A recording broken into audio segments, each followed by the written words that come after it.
All things have passed away. Your love has stayed the same. Your constant grace remains the cornerstone.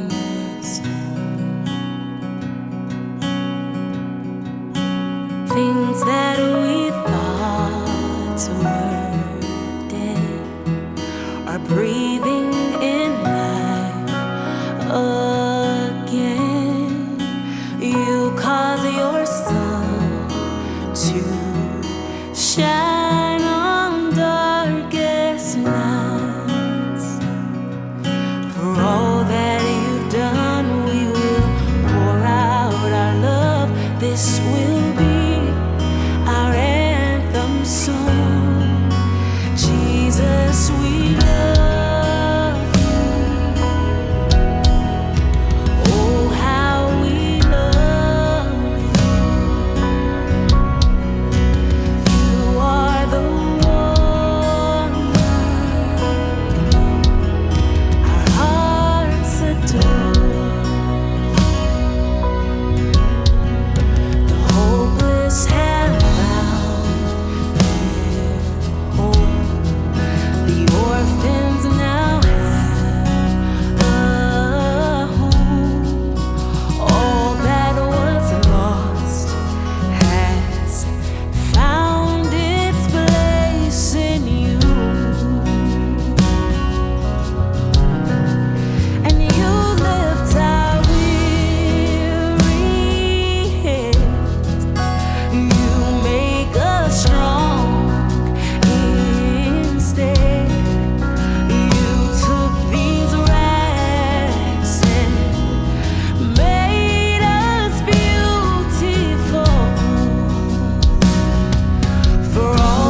Hey everybody at Life City Church in Baltimore, Maryland. How are you doing? I am so excited to bring this word to you today, and even more excited that my friend Pastor Rick asked me to bring this to you.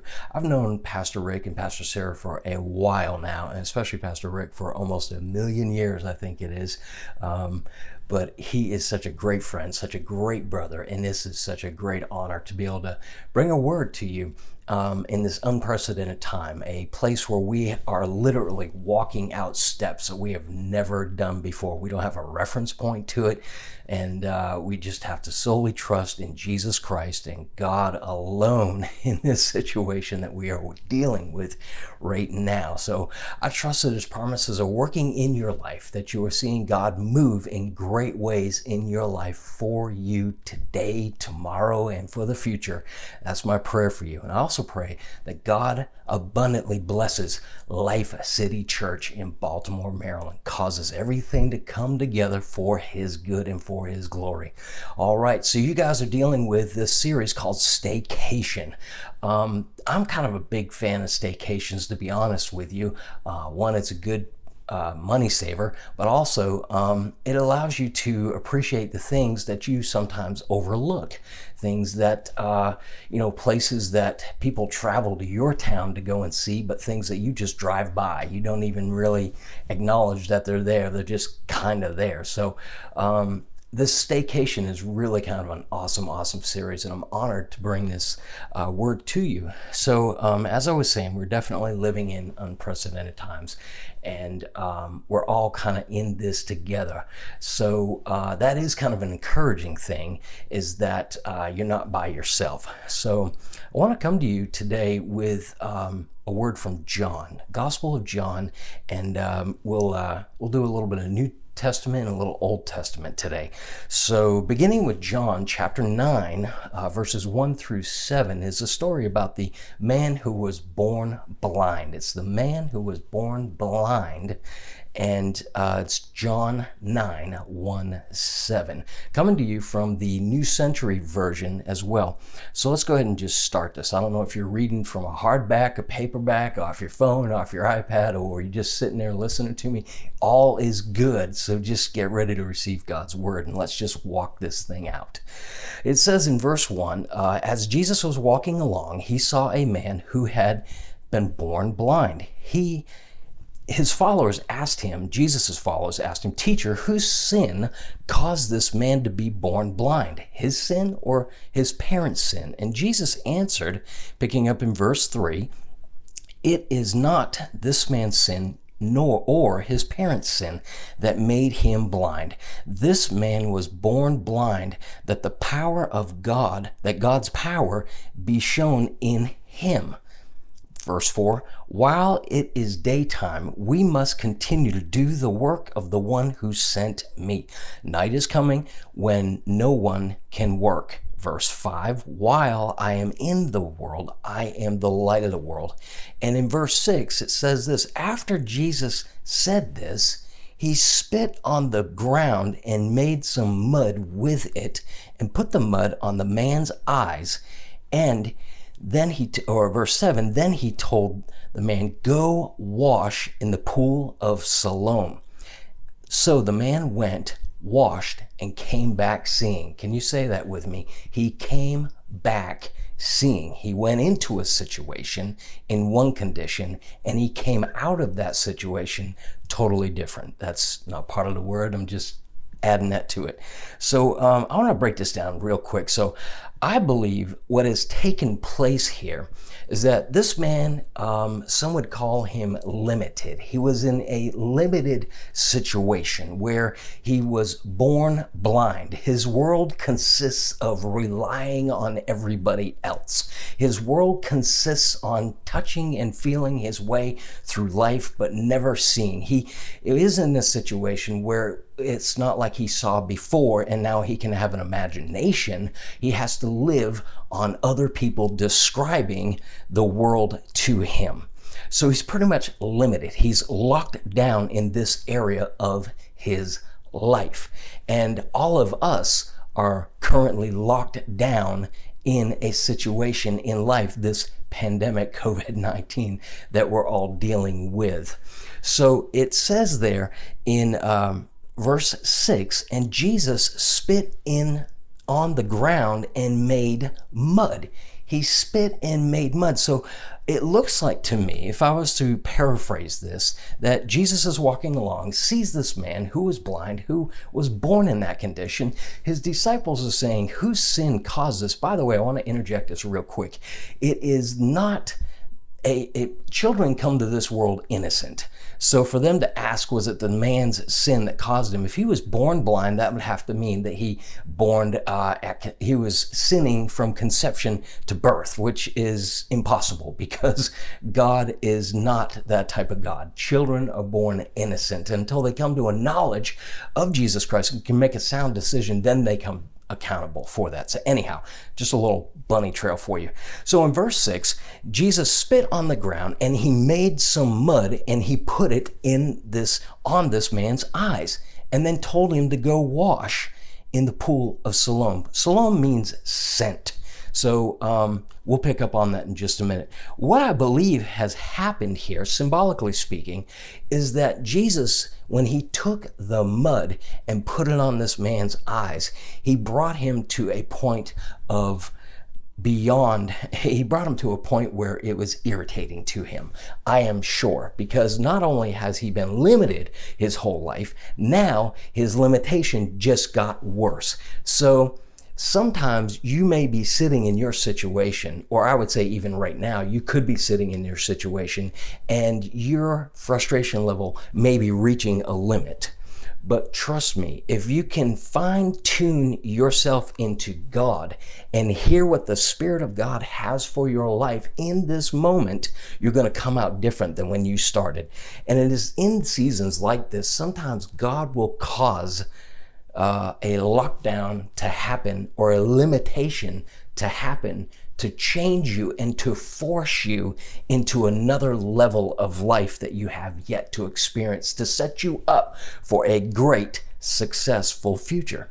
I think that God has something great for you. As a matter of fact, I know He does. And in this season of your staycation, it is mindful of us that we need to lock into what God is saying. So the instruction here is, not only is this man limited, but now he's dealing with some mud on his eyes. And I just want to prophetically insert this. I truly believe that Jesus took his spit, which carries his DNA, he took the dirt and he applied it to this man's eyes. It is a setup for a reset. I believe that Jesus was participating in this and working this thing out, resetting this man's vision, resetting things in his life. I believe that Jesus was walking by and has said, I need to bring this situation back to the garden, and I'm going to take my DNA out of my spit and put it in the mud which this man was made from in the beginning. He was clay, and my DNA mixed with it is going to reset what needs to be reset in his life to make him successful and make him blessed. I really truly believe that in this pandemic, in this lockdown and our staycation, that as we focus in on God and what He is doing and what He is saying, that He is truly going to reset some areas for a better, say that with me, God is resetting things for my future. Say that again with me, God is resetting things for my future. So I believe that this man, if he wasn't frustrated having to deal with life, then he probably was frustrated even more, or irritated or agitated that, he's just minding his own business. The next thing he knows, Jesus comes by and slaps some spit and mud on his eyes and tells him to go wash. Now, what's interesting is that Jesus, in other times and in other stories, in other situations in the Bible, that Jesus would just immediately lay hands, release a word, speak, kill the person on spot. That was not the situation for this man. He even took a blind man by the hands one time, walked him out into a field, and laid hands on him twice until the man's sight was restored. But with this guy here in John 9, he says to him, go wash. Jesus didn't go with him. And you may be in a situation right now, but you are all by yourself.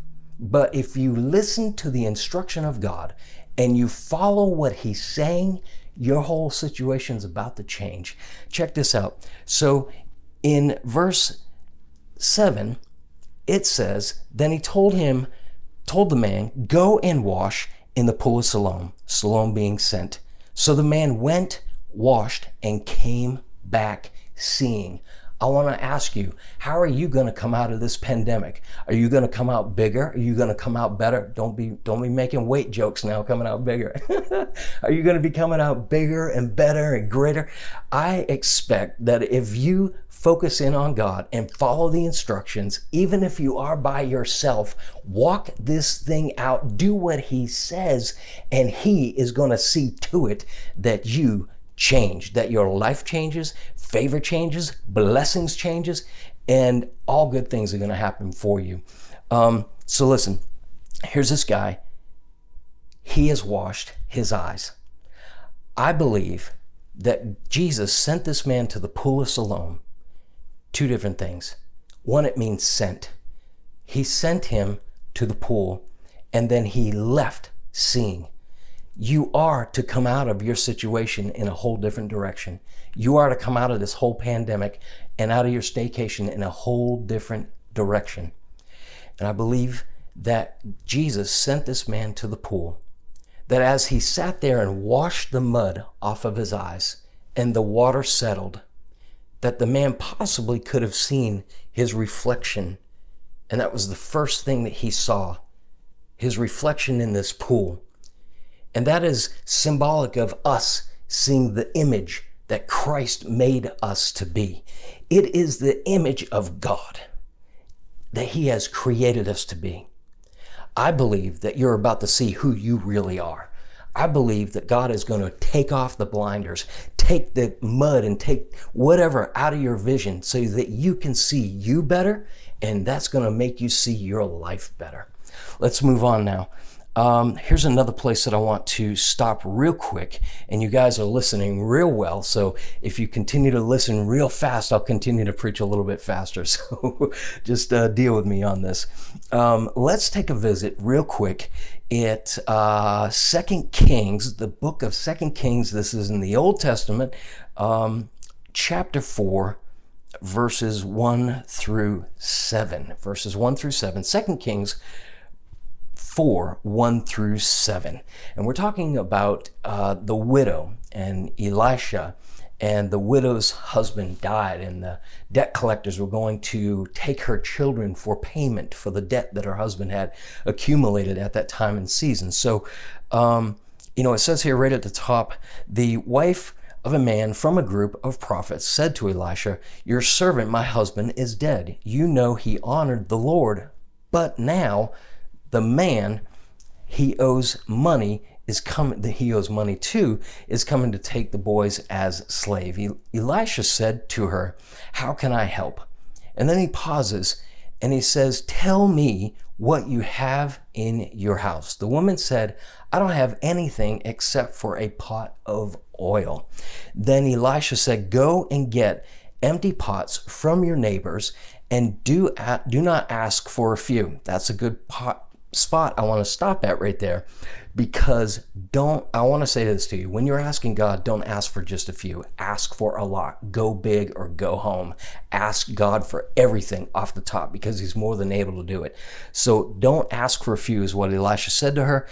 Then go into your house and shut the door behind you and your sons, and pour the oil all in the jars and set the full ones aside. So she left Elisha and shut the door behind her and her sons, and they brought the jars to her, and she continued to pour oil. I'm kind of paraphrasing through this for you. So basically, jumping into verse 7, it says, she went and told Elisha, and the prophet said to her, "Go sell the oil and pay what you owe." Listen to this. "You and your sons can live on what is left." That's a powerful statement. You and your sons can live on what is left. Not only did the abundance come? So I want to back up here and just go to this spot. When she shut the door behind her and her sons, whether it was a staycation, whether it was a pandemic lockdown, or whatever, what seemed to be a place of limitation became a place of abundance. And I know that God is going to do that for you where you're at right now.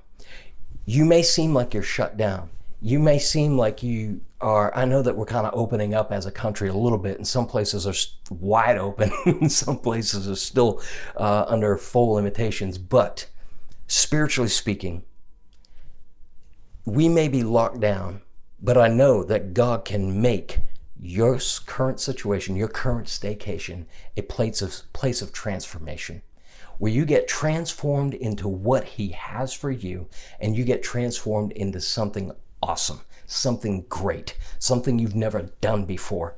Here's the deal. When she shut that door behind her, it released God to walk out the promises in her life. And it was just a family thing. It was her and her sons. They worked the will of God, they sought God, and they came out abundantly blessed, to the point that they came out debt-free, and that they came out with enough to live the rest of their life on.